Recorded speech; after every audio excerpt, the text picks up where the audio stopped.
Good morning. Welcome to CSLDallas' Science of Mind class. I'm Dr. Petra, as you can hear. I have a little funky thing going on with my voice. I was sick last week, and not the flu, not the COVID, just a cold that my granddaughter bequeathed to me over the weekend. Oh, joy. So I felt much better at the end of the last week, and this morning, this is what I woke up with. So I'm trusting that we'll be all right. So we're inviting you to our premiere. This is our premiere of the movie Thought Force, starring Harrison Ford and Angelina Jolie. They are using the power of the mind to subdue their enemies and bring peace on Earth. Coming this summer, Thought Force. I was going to say, I'll tell the folks online, we were going to add in Billy Bob Thornton to that cast of characters just to spice things up. Right. And directed by Brad Pitt. Of course. And who's the actress who plays Enola Holmes and plays opposite Harrison Ford in his most recent Indiana Jones movie? Okay, somebody online obviously Somebody online knows. better check those facts out. Because y'all are missing out on great movies, let me just tell you. You are. I'm serious. Enola Holmes movies, the first 1 and 2 are brilliant. And the last Indiana Jones, which is just like in the last 2 years, so I want her to be, she has to be Harrison Ford's love interest. So if you want to add to the cast of characters, feel free. But we think it's going to be a great movie. Is this for real? This is the title. This is the title of our chapter. Yeah. And when I announced it to Ryan, I said, we're doing Thought Force. He said, ooh, sounds like a movie. And it was like literally like he picked a thought out of my brain. Because I thought, because that's the title of this section, Thought Force. Okay, we've had our fun. Now we'll be serious. All right. So this next paragraph is exceedingly important, despite the levity.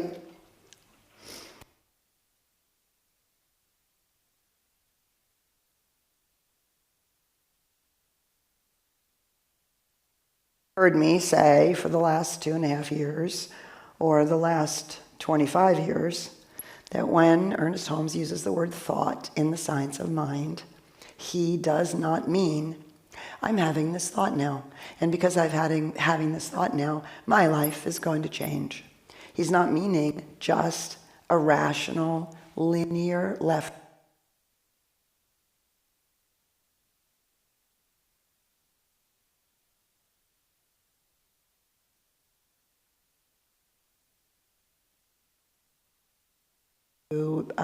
Primacy the heart over the head, which I think is a huge mistake because they obviously work in tandem.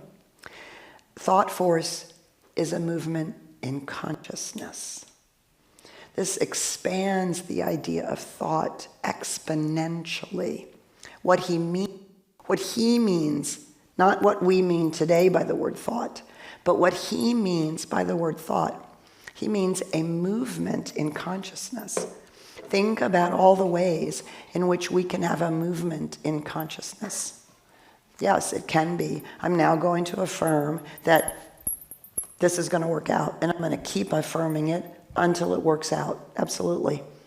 But it's also an imagination. It's a visualization.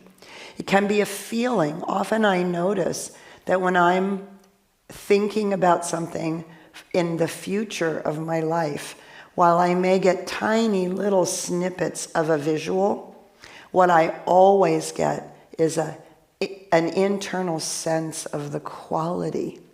So last year when we started talking about right sizing, what I felt and I sensed was, oh, this is a rebirth of CSLDallas in its new iteration, which is why we started talking about CSLDallas 3.0. So we're having a little technical thing in the moment. So thank you, Ryan. No worries. So do you see? This is why I keep reiterating it, and talk about it is so important. We overly simplify what we're doing in the science of mind if we think it is exclusively about what we think. especially what our egoic left brain, rational mind thinks. There's nothing wrong with that. And we use our conscious mind to take control, basically, to be in charge, to say, no, I'm not going to go down that road. No, I'm not going to obsess about that thing. No, I'm not going to let this feeling run away with me, right? That is a thought that is also a movement in consciousness. And it's shifting our whole perspective, shifting our framework. We say, I'm going to think about this differently. Boom, right? We've done that. But our thought force is so much more. It's what the Greeks called our psyche, which is, in fact, the heart-mind wholeness. And if our neuroscience tells us anything, it's also in our gut, right? There are brain cells in our gut, in our heart, and in our brain. And so there is thought force in all of those places. And so when we have a thought, we have an imagination, we have an image, we have a feeling, we have a sense, we have a knowingness, right? Which often comes from, we just know that we know. We don't know why we know, but we know, which to me, inevitably, I don't think it comes from here. I think it comes from here, right? That gut thing, right? All of that is participating in this thought force, and our intentionality and our co-creation can come from any of those places. But ultimately, right, our spiritual work begins to line all of that up. So gut and our heart might know something and our head is in doubt. Or our head is affirming something that our gut knows, but our heart is stuck in trauma or fear, whatever, right? And so much of our spiritual work is bringing all of it into alignment so that the movement in consciousness is coherent. Otherwise, we have two things going this way and one going that, right? Not such coherent information for the law to use. So a movement in consciousness in a field of mechanical but intelligent law. So for instance, we could take the example of the fact that right now I'm making sound waves.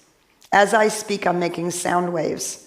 Those sound waves are operating in a mechanical and intelligent field that move, and those waves move through that field. They hit either your eardrums in the room or the system, I don't even want to give it names, the microphone and whatever all is happening, and the speaker on the other end. And then that sound wave, right? There's a coherent, intelligent, but mechanical process that is transforming the sound waves coming out of my mouth all the way through all of that into your ears, that you then translate to actually understand what I'm saying.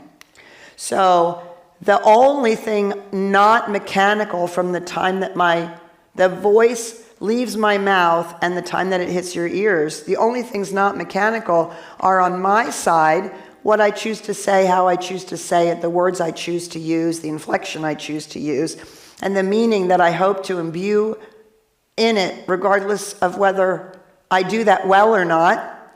And once it hits your ears and you pay attention to it, then it's how you hear it, what a meaning you attribute to it, how you understand it, whether you know the words or not, whether you have a sense of the tone of voice or not, right? And how you receive it. That's the only other place of something that's not mechanical. Because you get to then decide, you immediately start, do I agree? Do I disagree? Did I get it? So you're thinking about what has mechanically come into your brain. Do you see?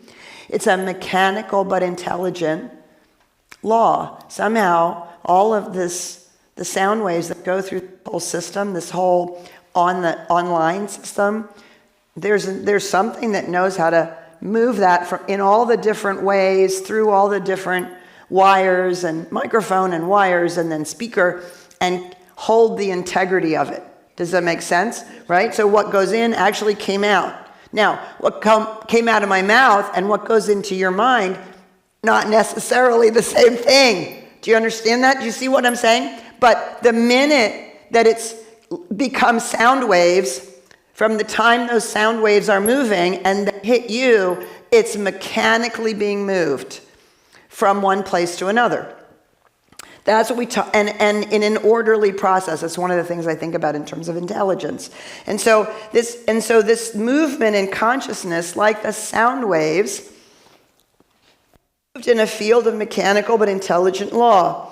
The movement of consciousness upon or vibration upon substance. So unlike thought form,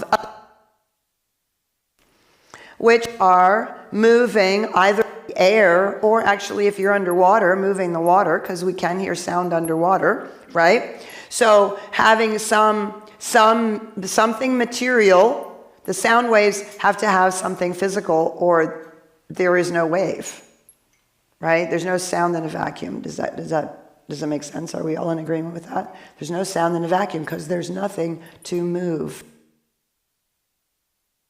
No movement can be created. That's what a sound wave is. So thinking, I'm going to do better. Or thinking. Oh, sorry. Speaking about sound waves, I've broken it. Our fun little microphone keeps cutting out, and folks online are telling me about it. So I'm going to go ahead. Ross, and just can you grab that for me? Would you mind just passing hand it that over to Dr. Peacher real quick, and then I'm just going to switch mics. Thank you so much. Okay. So now our sound waves are going to work better because the mechanical portion broke down. Perfect. Thank you. Thank you, equipment, for making a great example. There you go. I love that. So emotion of vibration upon substance. Okay, so this is incredibly important because if our thought drops into nothingness, how can it create something? Because there would be nothing for it to move. That's what he means by substance. By substance, he means that part of the absolute infinite reality that is not yet a thing, right? It's right before the electrons wink into existence in the quantum field. So we might loosely, metaphorically say it's like the quantum field, which is a series of waves, which is a vibrational thing that's happening. And then those waves pop into existence as particular things, particulate, by like a particulate piece of matter. And so substance, that's how we understand substance to be. It is in and of itself pre-matter, but it is still substance because it can be moved. Otherwise, we're making our affirmations in a vacuum. And our thought of I'm going to be successful, I'm not going to be afraid, whatever our affirmations are, they would go no further than our own brain. And that would be that. But we know that our work, our spiritual mind treatment, our affirmations, our visualizations actually do impact the physical universe. They impact our healing. They create things. They manifest things. So this idea, right, this is what he's getting at. That this thought, this movement in consciousness is not done in a vacuum. Consciousness itself is not a vacuum. So who knows, dark matter and all those things that they're finding out about that you can't see or smell or touch or taste or put in a laboratory, right? The quantum field. These might be metaphors. They might be the same thing as substance. Who knows? But it's a great metaphor. The movement of consciousness upon itself creates a motion or vibration upon substance, the force of which is equal to the embodiment of the thought set in motion. So it's a little bit like, how cold is your refrigerator? Have you ever had stuff start to freeze in the back of your refrigerator? It's so freaking annoying, right? Ruins the lettuce. You pull it out, you can't eat it because it's frozen. Well, it's not supposed to be frozen. So what does that mean? The temperature in the refrigerator is set slightly too cold. And what is heat and cold but vibration? The vibration of matter, the higher it vibrates, the hotter it is. The slower it vibrates, the cooler it is. So this, again, a fabulous physical analogy. It's meant to be a metaphor, not like this is exactly how it works, or that it's hot and cold that make the difference, but to see it as an analogy equal to the embodiment of the thought is basically equal to the temperature in the refrigerator. Or we could say, since we don't want anything to freeze in the refrigerator, we could say the temperature in the freezer. If the temperature is not cold enough, the things in there aren't going to freeze. They're going to stay unfrozen. And we can equate that with not embodied fully.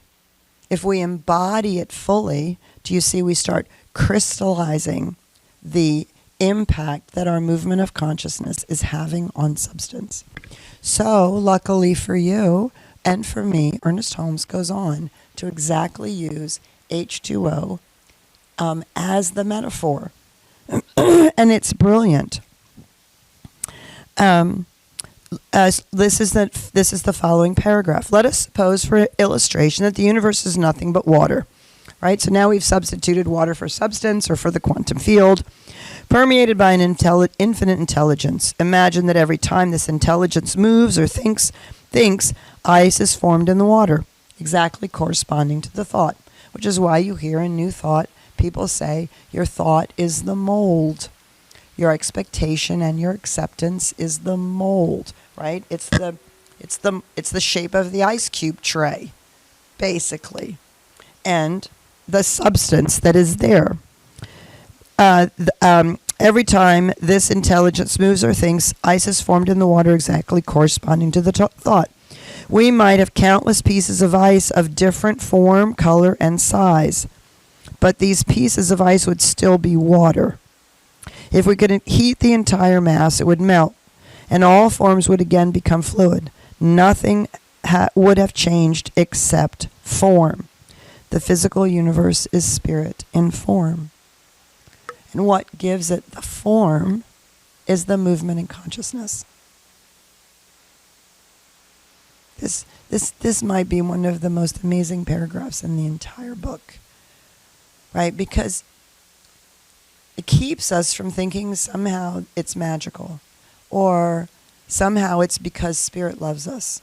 Well, Spirit loves us. We are love made manifest. So that's immaterial. That's a given, but it has nothing to do with healing and manifestation. Do you see? And the more that our thought force provides a mold that's in alignment with the way life is seeking to operate through us, the more effortless it is. And the more the movement in consciousness is in alignment. Our movement in consciousness is in alignment with the inherent movement of consciousness, which we call love, life for life, right? Things moving forward, evolving toward good. Not a moral good, but a fulfilling good. A good that fulfills the desire for more expression and experience. So, the physical universe is spirit in form, and the movement of consciousness is what shifts it. This is the cornerstone of why we understand spiritual mind treatment works, why we do affirmations, why we visualize, why we spend time seeking to become inside the person who has the thing we want to manifest. Not because it makes God happy, not because we're trying to please something outside of ourselves. Look, I've done my spiritual work, I deserve my goodies. No. Because we're aligning ourselves in the process, with the process, understanding how this works, and participating in it as fully as possible. So, if you're reading along in your book, I highly, highly recommend that you underline that thought force is a movement in consciousness, and that you really pay attention to these two paragraphs, especially when you want to deliberately create something. And you don't have to think about it if your life is rolling along and there are areas of your life that are fabulous and beautiful. Great. Treasure them. See the presence in them. Love it. Remember, this is only these kinds of things. We have to understand, first of all, that this is what's happening. So you're obviously already doing this in all the areas of your life that that are working, that you're satisfied with, that are great, that you love. Celebrate all that. That the movement in consciousness is happening in alignment with what you want. But we pull it out so that it's when it's not what we want, that we can deliberately and consciously engage with it and shift the outcome. All right, we're going to stop there because this is so juicy and so much to chew on. And my question really is, what strikes you and what can you use to further your work, your spiritual work along? So we're going to stop, say good morning to Ryan, and see what's going on out there. This summer, coming to a theater near you, written and directed by Brad Pitt and Ernest Holmes. Thought Force. Da, da, da, da. Sorry, guys. I've been sitting here for 30 minutes with that going on in my head. I had to get it out. And you guys, boom, hit you with the Thought Force. Well, with that being said, that's what struck me. And I'd love to hear from anybody here in the room and anybody online and all over the globe. Welcome, and thank you for being in community with us, and we want to hear from you as well. So with that being said, if you're here in the room and you'd like to talk, just go ahead and raise your hand. And yeah, there goes Ross. Hey. And then we've also got folks here in Zoom. So for the folks on Zoom, you can go ahead and hit the raise your hand icon located down below underneath the reactions or the more tab. And for people in Facebook land, you can always share your thoughts and comments by putting that into the chat. And we have a couple of our south of the border folks in here with us today. Bob and Glow. Bob and Glow, Ola. Yeah. And for all of our folks all over the world, make sure whatever time it is, you say hello and check in with us as well, too. So let's go here to Ross first. Ross, if you want to ask You said the right word, spookiness. So on Monday, I get this idea that I want to live in a homestead. On Friday, I got an offer to go live in a homestead. Wow. I love that. And all week I was preparing what life would be like on a homestead, because I know what that is. I'm going, no. I can't describe the feeling of it. I keep trying to not say spookiness or somebody else gave it to me and going, I don't get it, but I do get it. So on Wednesday I decided, for my trip to Vietnam, we have a 2-week guide. I said it's not enough because it's going to be on Saturday we got a whole month. And I don't know what to say about it. It's like manifesting seems spooky. Yes. I love that. Well, and it's a tribute to the fact that you have been really diligent over the last couple of years in really not only trying to understand this, but applying it. What's the word? Applying it. You are every day, every time you come in here, you talk about it or have talked about when you've used it, how you've tried to understand it, how you've tried to work with it. And do you see, and this is where we grow consciousness. And then we stop actually having to work to manifest something. Because we are so aware that we're manifesting and we're so in alignment with the creative process.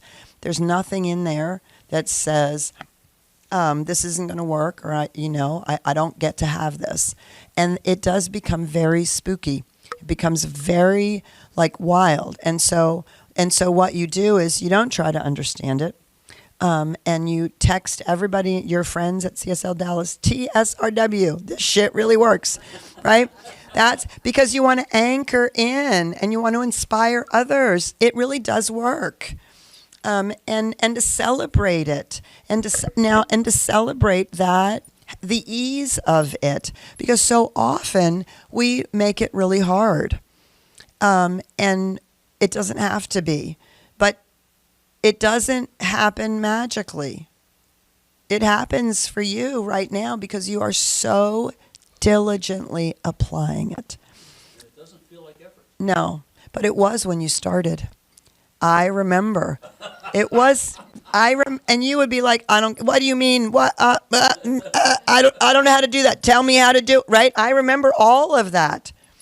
And you took every one of those pieces. You decided to believe it instead of cutting it down with a yeah, but. You just decided to take on faith. Okay, I'm going to pretend that somehow, however you decided, I'm going to pretend that this is true and I'm going to begin to apply it.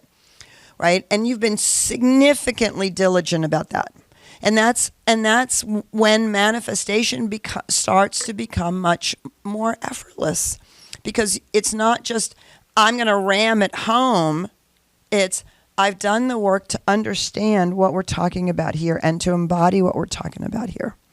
And and so celebrate. Good for you. And thank you for sharing that. I mean, it's really awesome. And many things can be that easy. And it's okay if it's something isn't. Doesn't mean you're not spiritual. Doesn't mean you don't know what you're doing. Doesn't mean you're not okay. It just means that you've now hit an area in your life where you yourself have a lot more unbelief, or you have a lot more story about it, or you have some trauma around it, or whatever. And so those are the things then we do deliberate spiritual work on. But we do grow in consciousness to the place where we do less and less deliberate spiritual work and more a deep acceptance that life is working, it's for my good, I am moving, and I say these things, and then I sometimes think, why am I surprised that I'm surprised?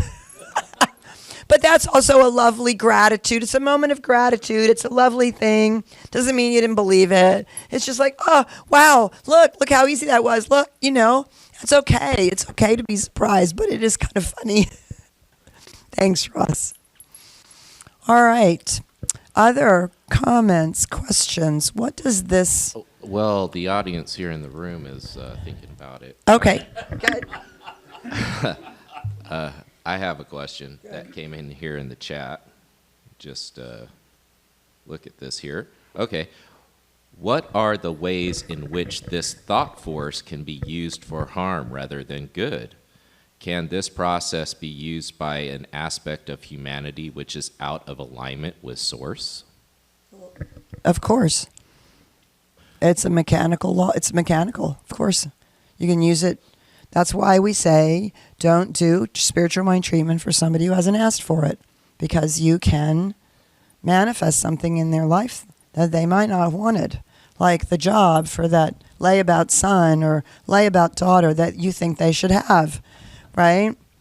And from there, extrapolating, of course you can. That's why the only ethical injunction that Science of Mind it has is do no harm to the best of your ability, right? I mean, the government did not know when they created the car culture, when they had all those people building roads in the 30s to give them money, to give them work, to give them money so they could buy bread and feed their families. They didn't know that was going to contribute to climate change, right? There was no malicious intent. The same thing with inverting the food pyramid. That time was when the food pyramid came about. They put 8 servings of grains, and then yada yada yada, all the way a little tiny bit of meat. Right? They made that. Well, that was not research. That was developed by advertising people in conjunction with the government. Why? Because they needed people to eat the bread. Otherwise, they were going to starve. Because people had already moved into cities. They didn't all have gardens. They couldn't all live off the land, and they needed people to eat the bread because the bread was sustaining and fulfilling. And so again, who knew that now so many of us would have a gluten intolerance, right? And obesity due to the amount of hamburger buns that are being eaten and Twinkies and whatever else. No intent to harm. So there's the conscious intent to do good. There's the unconscious intent or there's the conscious intent to do something and not knowing that it's going to have a harmful impact. And then there's the intent to do harm. Absolutely. Think of all the people that were persuaded by Hitler that the Jews were the problem and then needed to go away, right? And the greatest mass ethnic cleansing. Of course, there were another 6 million people besides the 6 million Jews that were also wiped out. Total of 12 million people.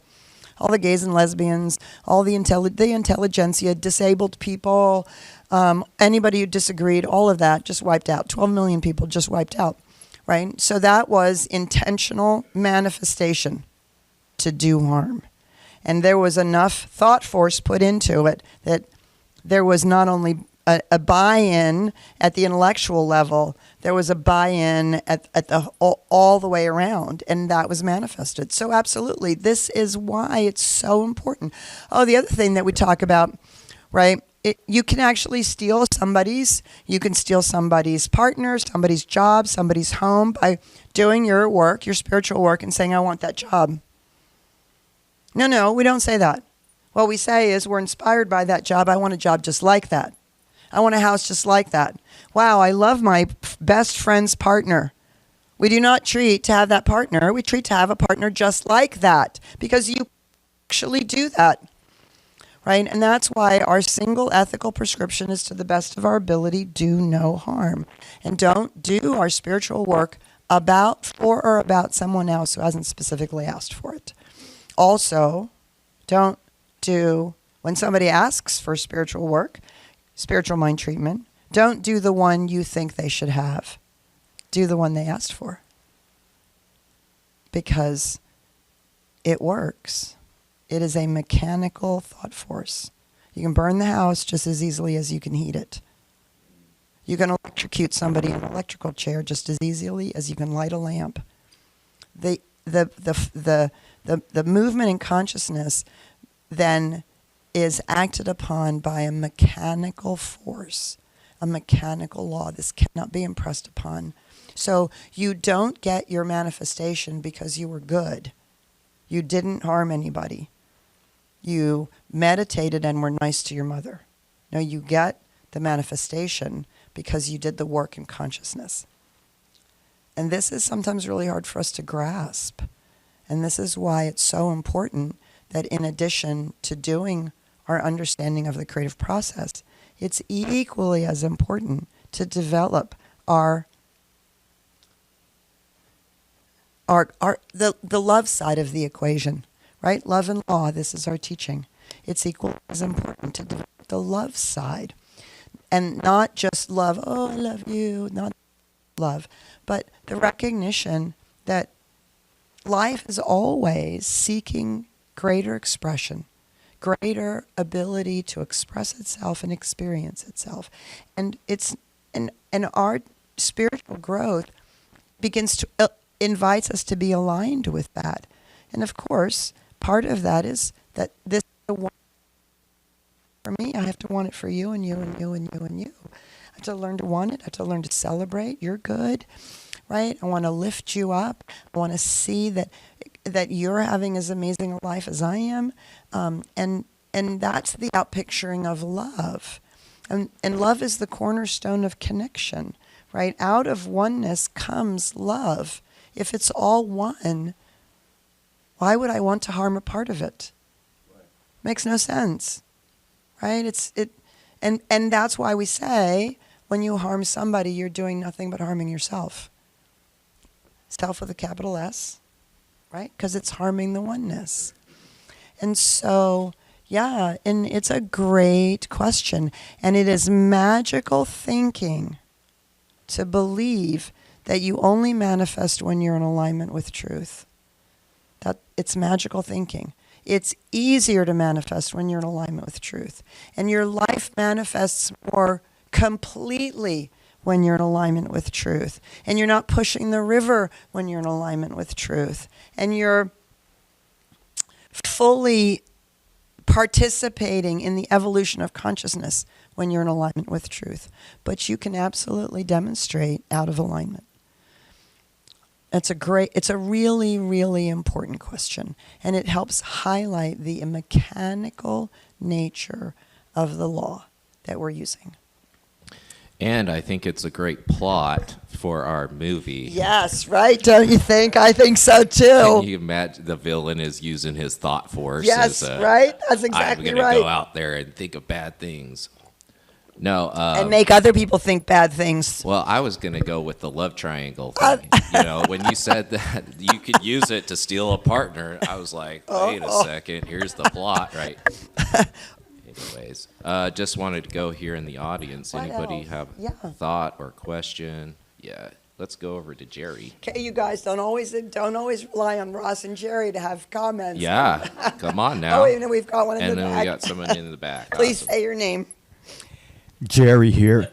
And a lot of times, this spiritual stuff, if I don't understand it, I would just reject it, can't wrap my head around it. So I appreciate the teaching, and that's probably a large part of my motivation to get up early and come here to the class to get a better understanding, so I'll accept it and do the spiritual work more.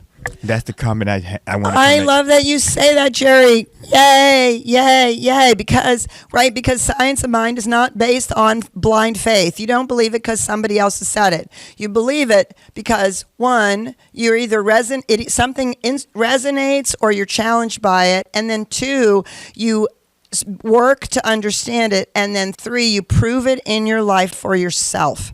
Or you listen to other people having proved it. You get inspired by their demonstrations, their TSRWs. This is why it is actually so important to try to understand what's going on. Otherwise, we are perilously close to magical thinking. And when the shit really hits the fan, we have nothing to rely on because we don't actually understand what's going on or how it works. And we can't double down on our conviction that this is how the universe works, and we are going to stay in the groove of working that way. So I love that you say that, Jerry, and it's of course why we have all these classes. It's why we do Sunday morning. It's all of this because it gives our doubting Thomas brain food so that it stops undermining who and what we are and what we want to do. So yay, thank you, Jerry. I'm so grateful you said that. All right, comment in the back. Yeah, so this is James. Just a couple of comments. I take what we learn here today, and I come back and I give it to my daughter. Right, she can't get up at this early in the morning, so she must be a teenager. Yes. So and then we've been sharing just all the cool things that have been happening in our lives, and so we do that quite frequently. Right, I just had one the other day and I shared it with her. But then I wanted to comment on something that you had said earlier about harming self. I just had this epiphany just thinking about the Middle East and how there's just that generational hate, and then how sad that is. And they're just harming each other, right? And then just harming ourselves, right? That was, I don't know, when you said that, I thought about that. And I was like, oh yeah, I had that thought the other day, like how bad we treat each other. And then it's just, we're harming ourselves. Yeah. But then conversely, when you have something miraculous, someone comes into your life unexpectedly, like Ross always has, comments where someone comes into his life unexpectedly. It's the source saying, oh, he needs this person, and it's just super, super interesting. Yeah. I love that. Thank you so much, James. And, it helps us remember that that's why we should care about what's happening around the world. So it's why we should care what's happening to our neighbor. That's why it matters that when we're not careful with our internal combustion engines and our plastic, that we are not only harming the planet, we're harming others, and therefore we're actually harming ourselves. All of that, right? All of that comes out of the oneness. And that's why love and law, the mechanical use of the law without love is potentially monstrous. And we've seen it. The love without the law is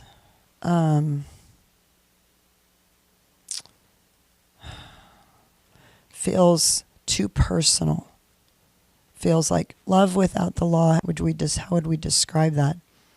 Well, I hate to say it, it feels a little whiny, quite frankly. right? And it feels ineffective. But love and law combined, right? That's where the power is. Real power. Power that really makes a difference. Power that moves things forward. Love and law as a, Ernest Holmes says co-equal, co-eternal, co-everything. Like that's that one of those weird dual unity things. And you got to just sort of wrap your brain around. Two sides of the heads and tails. Two sides of a coin. All right, Ryan, did I see your hand up? Yes. Okay, I had something very important to tell you, Dr. Petra. great. And everybody here in the room and everybody all over the world, I have something very, very important. We're all ears.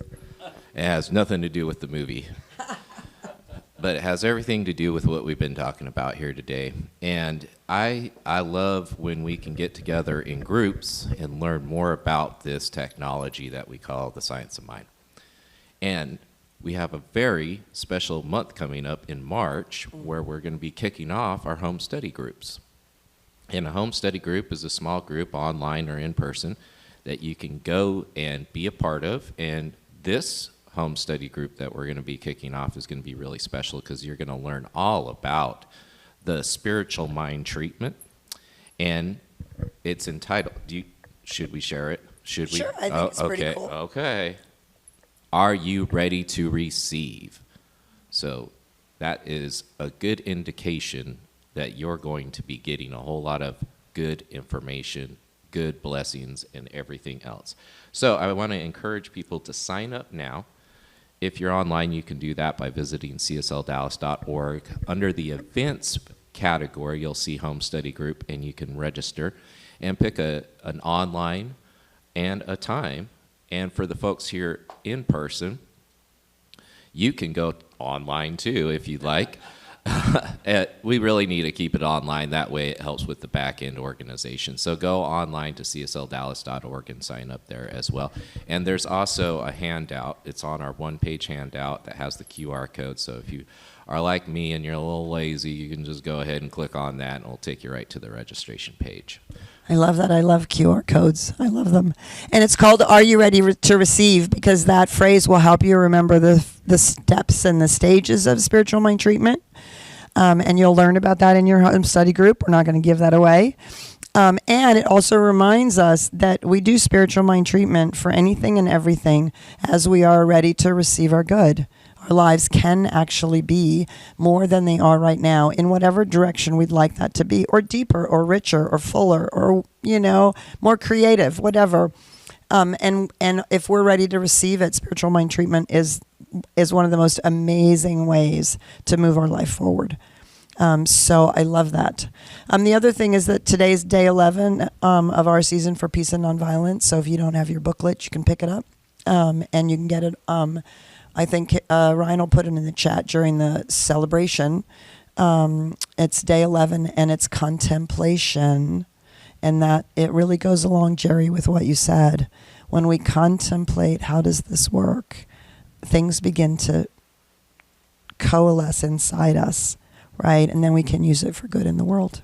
Yeah, and on a quick note, if you guys have been paying attention to our Facebook page, the amazing, incredible Richard did some videos. It was a couple of years ago because I noticed the hairstyles had changed. But they're incredible videos. They follow along the 64 days of practice. Yes. So I encourage you to pay attention to the Facebook page and practice along. And yeah, I'll be putting a link to get the actual booklet so you can read the different passages in there and follow along on your daily contemplation. And one last thing, we have a special course that's going to be coming up for those who are fascinated with the New Testament. Or hate it. Or hate it. Want to reinvigorate it. So can you tell us a little bit more about what people can experience? Yeah, so we're doing the Bible and New Thought, the second half, the New Testament piece. You do not need to have taken the Old Testament class to do the New Testament class, which comes up here in February. I think it starts on the 20th. But don't quote me on that. Is that right? February 20th. Okay. It's in the person, 20th, in yeah. person and online. Yeah. Jesus was both a radical teacher and mystic and extraordinary person. And what we're going to do is explore what he actually taught and what he actually did, not what was taught, what was said about him. And it's a whole new lens. Marcus Borg gives us an entirely new lens about his project in the world. And our metaphysical interpretation gives us a deep lens into how much of the mystery school's teachings he was actually bringing out to make more accessible to those of us who are not part of the mystery school teachings. And our Science of Mind and New Thought are directly pulled from that information, as well as from some of the Hindu traditions. And so it's a fascinating opportunity to revisit all of that stuff from an entirely new way, and perhaps find a way to reconcile with it, at least not be in resistance to it, or rekindle a love for it in seeing it very differently. So I really encourage you to join me. As I said, it's both in person and online. So we love having you in the room, but we sure as heck love having you online as well. All right, so I'm super excited. Reverend Karen is going to be speaking today, which you can tell is a really good idea. It's a good thing we had this scheduled before. And those of you who are part of the Creating Your Extraordinary Relationships course, this afternoon is the second portion, so we look forward to seeing you then. Thanks, everybody. Bye for now.